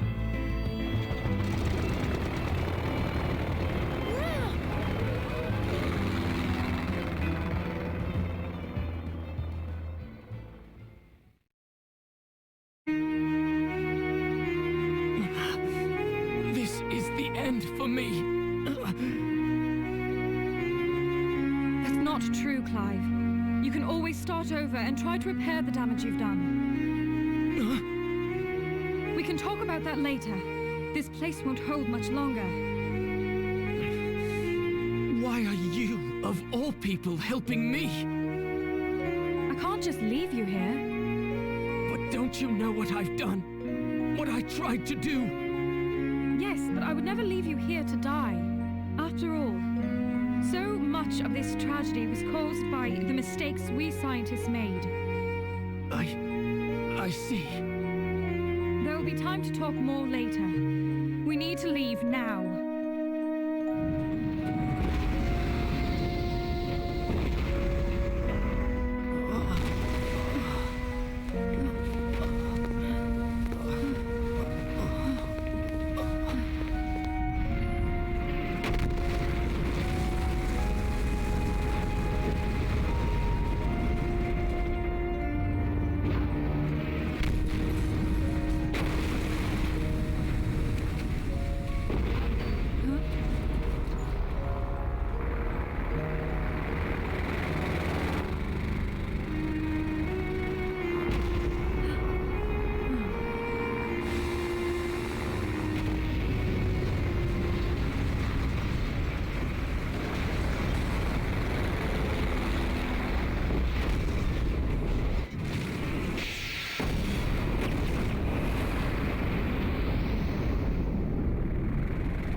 They just straight up flew off in a car. This game is so wild. Is everyone alright? Yes. The last Layton. I think so, Professor. Somebody apprehend that man at once. Oh, I probably need to catch you up. So, yeah. I might play the next game. I'm tempted to do the next game in the series, but this is my favorite by such a long way. Yeah. You're coming with me, boy, and I don't want any trouble. Inspector, a moment, please. Just what do you think you're doing? This man poses an imminent threat to our national security. I cannot deny the damage that Clive has done to our city, but we can't forget that he's also a victim of a political agenda for progress, no matter the cost. Oh, for Fuke, his name is Clive, he's a terrorist. His parents got killed by an explosion that killed, the professor's girlfriend. And there were 3 guys completely in love with her, and they all kind of went insane in their own fun ways. The professor got really into puzzles. One of them became a minor terrorist, and one of them became a cartoon villain. And there was a kid whose house and parents got blown up in the same explosion that killed her. And he went the most crazy and just built an entire underground replica of London, but like shifted into the future. He was never Luke, no, there was no future. All of the future was underground. In some tunnels that had been found. You've got some nerve, man. Professor, Answer me one question, Clive. You knew full well I'd stand in the way of your plot, so why did you send for me? Dimitri was sure he needed you for his project, but I knew full well of the threat you posed to my plan. Though I suppose I still led you all the way to the heart of my base, didn't I? At first I was just toying with you, but at some point, I realized I was enjoying our time together. Maybe part of me wanted somebody to save me from my all-consuming madness, as you did, all those years ago.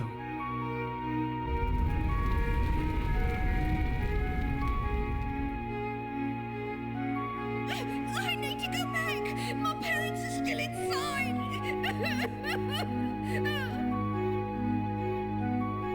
Pull yourself together, boy! There's nothing to be done. Jump back in there and you'll die too.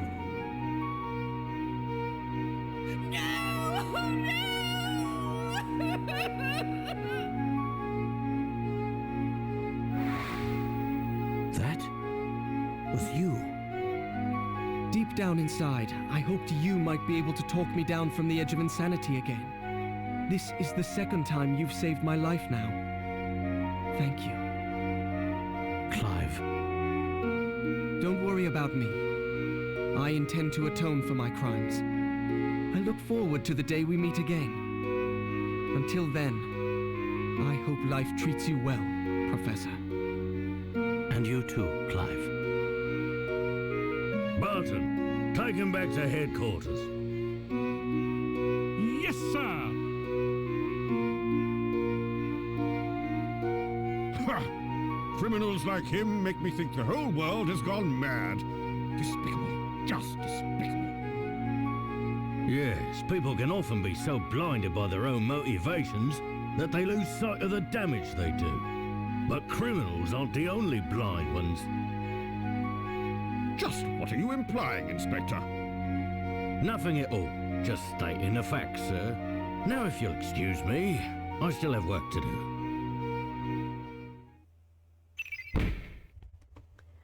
Yeah, so we get another double solved. Future Fuke is really a boy named Clive who lost his parents in the time machine explosion 10 years ago. He's been planning revenge on those responsible ever since. He called upon Layton in the hopes that the Professor could save him from his own madness. I don't know what to say. When I think of all the suffering I caused in the name of research. It was terrible. But I see you must have loved Claire very much to do what you did. The more I reflect on it, the more unsure I am as to whether it was love or pride that compelled me. For 10 long years I chased after what so many called impossible. But I've come to my senses now. But you know, Herschel, there is one detail that you got wrong. What are you referring to?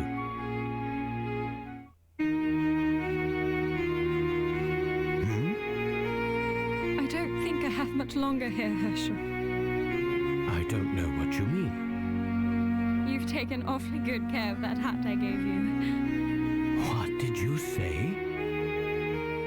Oi, there you are, Leighton. I did a background check on Claire's family like you asked. There's no record of Claire having a younger sister. Then... Yes, it was quite a shock when I first worked it out. But you can't really mean... It's me, Herschel. It's Claire. While it defies logic, it seems the experiment 10 years ago wasn't a complete failure. Somehow Claire was shot 10 years into the future. To our present. Yes, the time machine worked. If only for that single moment before it exploded. That's not possible. Unfortunately, however, there were more complications.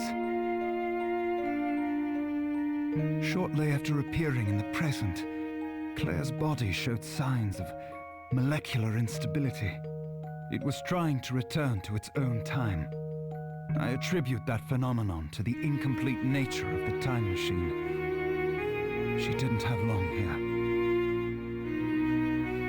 I worked on the machine in the hopes of finding a way to stabilize her existence in the present. But it seems inevitable that she'll return to her own time. To the moment of the blast. I begged Dmitri to stop his work. Tampering further with time can only result in more anomalies. There's no telling what chaos we'd release upon the world if we tried to save the dead from their fate. The flow of time must remain linear. We all know the consequences of changing its course. But Dmitri wouldn't listen to me. That's when I knew the only way to stop him was through you, Herschel. What Dmitri, Bill, and I did 10 years ago broke the laws of nature. And now we must pay. This is all so incomprehensible. It's time to end this already, Dmitri. Yes, it does seem that way. My research has threatened our very existence, and it could do so again. Tonight, I will close the book on the time machine forever.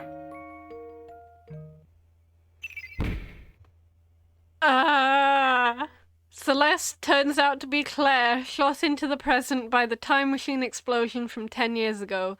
Unwilling to warp the progression any further, she bids farewell to Leighton and travels back to her own time, back to the moment of the explosion. I mean, he straight up hasn't moved on from her either. I mean, part of, like, you know, I guess he seems... I don't know, I think he was more so overwhelmed that he's completely frozen. Like, he's a very kind of... He's not an emotional man. I mean, how would someone respond to, like, oh, hey, you know, the love of your life, who died? Yeah, turns out she's stood right in front of you. You've been wanting nothing more than to see her for 10 years. Guess what? Here she is, and she's about to fucking die in a very violent explosion. Yeah, I mean, I think he's just... I vibe with that. I also am the freeze response. I would probably just kind of panic and not do anything. And he's also terribly British, so he's probably not really up for a big show of emotion. The weather. I don't know. I like the weather. It's cold. Also my face.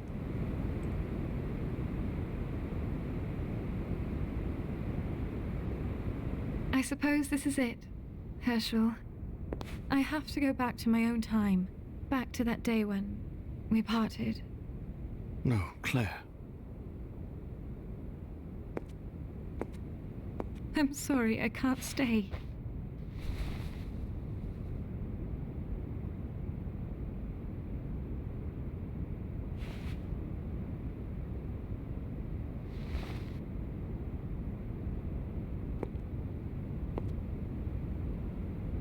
Claire, wait!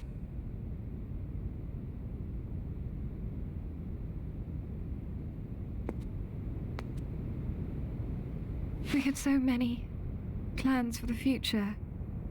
Do you remember, Herschel? I'll miss you. And our unwound future. You can't go! I don't want to say goodbye again. I can't. I won't!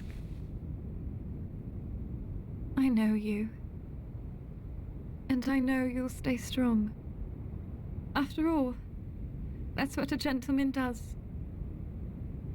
I must go now, Herschel. Thank you for everything. Goodbye.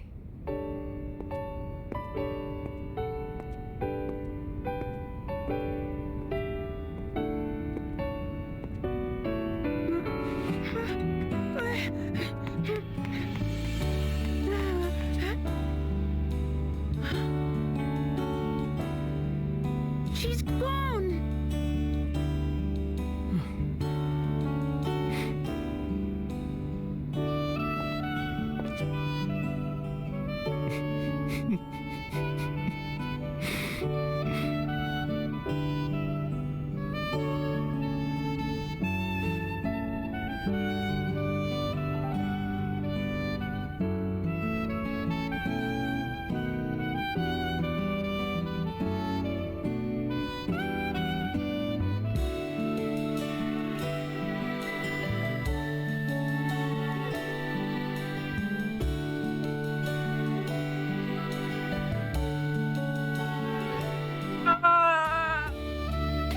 That's like the only time in the entire series that he shows emotion, and the only time he takes off his hat.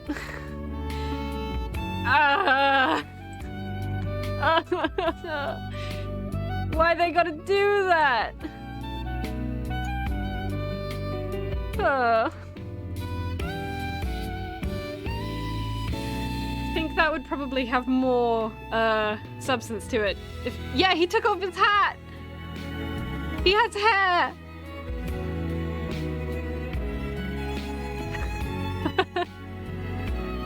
I didn't.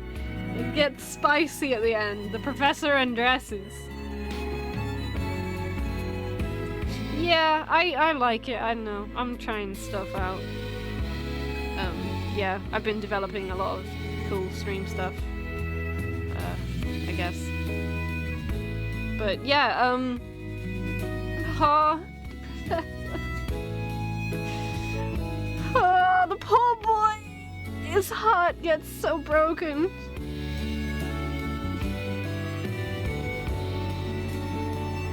They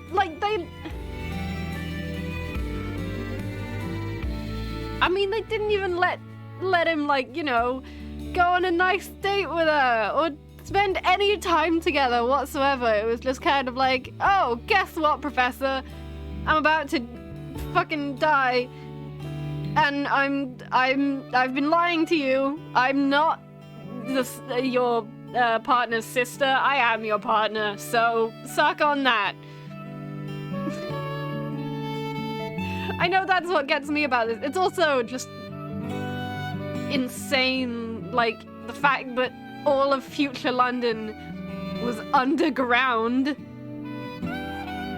and like Professor Fuke made a giant moving castle that just destroyed everything, and future Fuke is a full-on terrorist.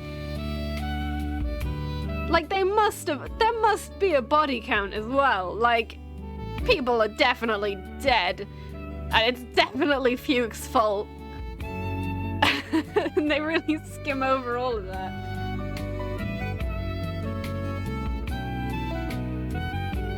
Yeah. I do like that one. Of course it's far-fetched, but, you know. The first ending reveals that, you know, everyone in the village you've been hanging out with is a robot. And all of these robots were built to basically save the sanity of a little girl.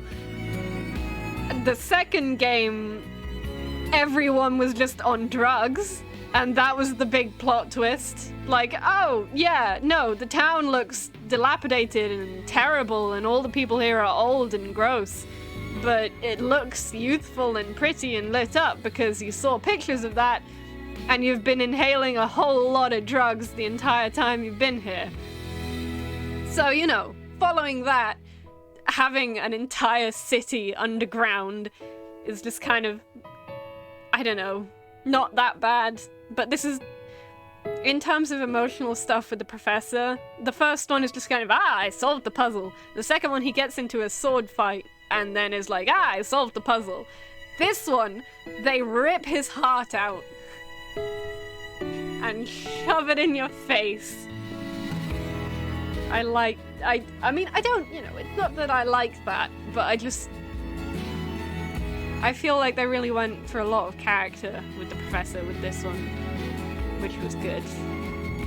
I'm not entirely sure, but I think they may have intended to only do 3 games, because there was a portion in this game where they talked about what I believe is, like, the story of the creator of the game. Basically, a guy made puzzles to keep a friend of his, I don't know if it was a nephew or a son or whatever, or an apprentice maybe, just kind of occupied and just kind of, you seem bored, here, have a puzzle. And then that kind of snowballed into a game. And they went over all that in this game, and they talked about its creation, and I think the little boy was dying or something? I don't know, something sad. Oh, it's young Professor. Oh, it's young Professor and Clive. Ah, my heart. No.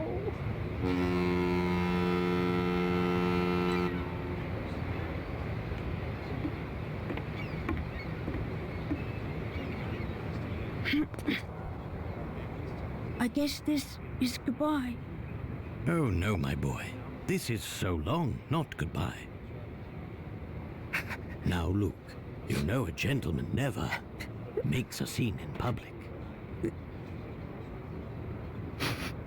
I'm sorry, Professor, but I'm not a gentleman yet.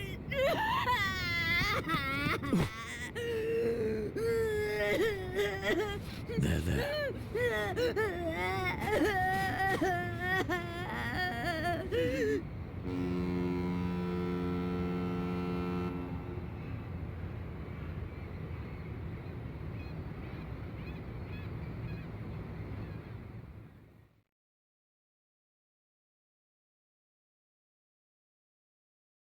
Also, fuck off, Professor. People are allowed to have emotions in public. I get that he's terribly British, but like, dude. Oh, that was that game. Honk. Oh,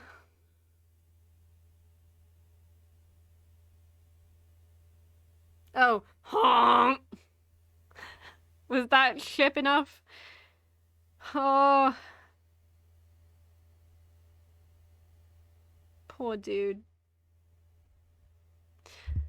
I love the professor. Like, he's annoying, but he's a good boy. Dear Professor Layton, it's been a while since we said goodbye. How have you been? As for me, I'm all settled in and making new friends. I'm writing to you because something deeply puzzling happened here recently. It seems like the sort of mystery that's tailor-made for Professor Layton and his apprentice. I don't think anyone else could get to the bottom of it. I've enclosed a document with this letter that will tell you more about the situation.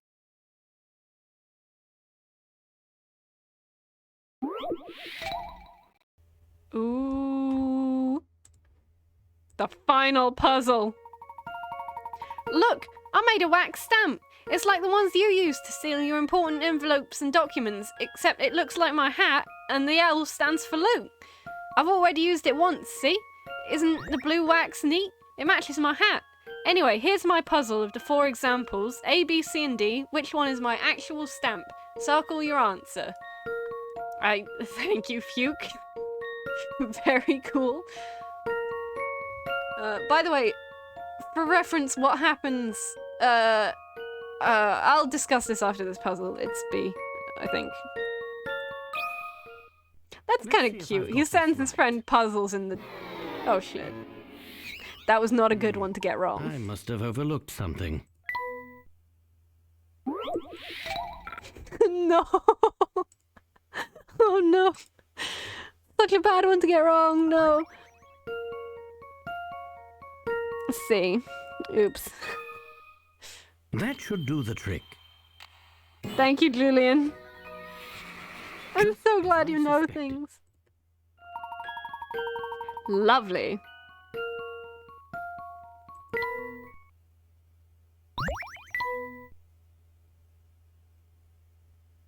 I can't wait to start this new adventure with you. Please write back as soon as you get this letter. Your friend and apprentice, Luke.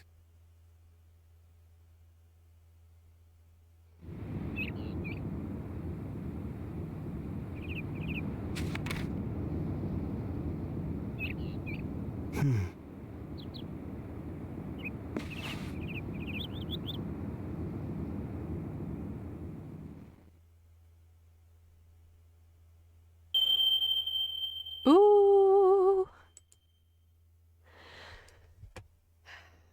Yes, I think that's the end. So for context, what happens with the series is this was the 3rd Professor Layton game that was made. Number 1, 2, and 3 were chronological order. And then after this, the next game that was released was also released for the DS, along with 1, 2, and 3. But this one was a prequel. So this was a prequel to the first one. So Fuke is tiny. I think it's their first adventure together. The professor looks a little younger, but it's kind of post-Claire. So he's been living his life a bit. So I assume this would be, 5-6 years after the explosion? And they have another person. They haven't met Flora yet. They have another person with them who's kind of badass. She's really cool. She's kind of also an apprentice, but she can beat people up. I really like her. So that was... I played as a kid 1, 2, 3, and 4 number games, but in terms of the story, I know there are games following this, but I never got to play them because I didn't get a 3DS. I asked for one more times than I can count, but I didn't, so I don't know what's coming up with them. I don't know how to get those games yet, but I'm sure I can figure it out. I'm tempted to give the next game in the series a go. It's, in my mind, not as good, but it's fine. But I think this one just, especially the music of this one, just has a place in my heart forever. And yeah, this game specifically means a lot to me. But, the rest of them are still fun. So I'll probably play on with them. I will know the puzzles considerably less well, so I won't just kind of blast through them like I did with some puzzles today. And over the past few weeks. Look at them go. Did you enjoy Professor Layton and the Unwound Future, though you've reached the end? Yeah, I could 100% it and go through all the puzzles, but that's not...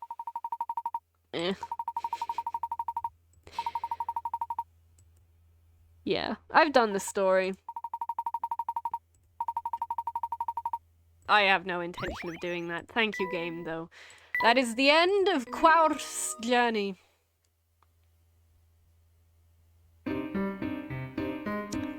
Cool. Well, I am going to be streaming Skyward Sword speedrun on Saturday. That's my next stream, but that's in the morning. I did not finish the picture book, no. I mean, I could go over final. I could do like a short Professor Layton stream next week. Yeah, the sticker book. I'll have a think about things. I'll see what people want in the Discord. But the next stream is in a couple days. If anyone is awake for that, feel free to join me and watch me go through Skyward Sword pretty fast. Alright, thank you, Eli Julian, for being here and saying stuff. Bye!